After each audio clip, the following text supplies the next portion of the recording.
Pak Muldoko tetap punya posisi Kepala Staf Presiden. Dan karenanya saya menyetujui apa yang disampaikan oleh Romi dalam satu podcast yang mengatakan jika Demokrat dicutek oleh Muldoko, maka Anies tidak bisa capres. Bahasa Romi yang merupakan bagian koalisi pemerintahan itu mengafirmasi adanya skenario untuk mengambil alih Demokrat melalui Pak Muldoko. Pak Jokowi tidak bisa mengatakan beliau tidak tahu.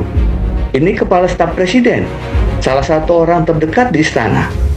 Pak Jokowi tidak bisa mengatakan beliau tidak setuju. Kalau beliau tidak setuju, ada stafnya mencopet, paling tidak beliau marah. Normal pula kalau di reshuffle.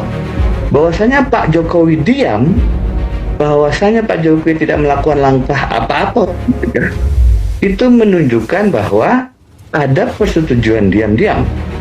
Nah, ini tidak bisa dilepaskan juga dari kalau Demokrat berhasil diambil Muldoko, maka lagi-lagi pencalonan Anies Baswedan terganggu.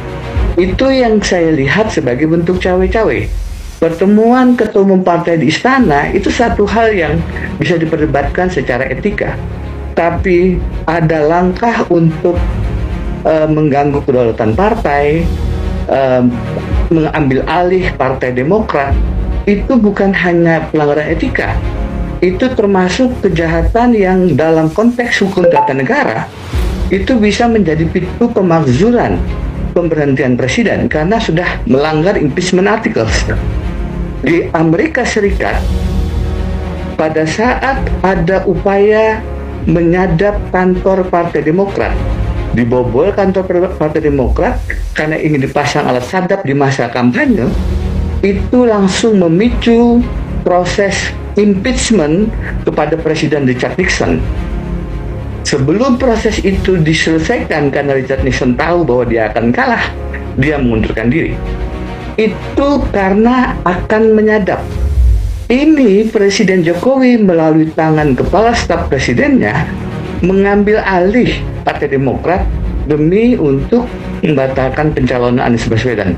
Ini bukan hanya pelanggaran etika, ini adalah kejahatan yang harusnya dalam kondisi normal diberi sanksi dalam bentuk pemberhentian, dalam bentuk impeachment. Karena itu, cawe-cawe yang semacam ini menggunakan instrumen hukum untuk saya menulis puisi dan dalam bentuk artikel panjangnya, korupsilah dalam pelukan koalisi, dengan melakukan cawe-cawe kedaulatan partai politik, dan itu cawe-cawenya bukan hanya pelanggaran etika, tapi dalam kondisi normal harusnya adalah kejahatan impeachment artikel yang bisa menjadi pintu masuk pemakzulan. Ini menyebabkan pilpres kita menjadi problematik kalau dilihat dari sisi prinsip free and fair, jujur dan adil. Karena itu harusnya cawe-cawe yang saya tulis pertama kali setelah Lebaran itu tidak boleh dilakukan karena Presiden tidak boleh menunjukkan keberpihakannya. Beliau itu harusnya menjadi wasit yang netral dalam proses ini.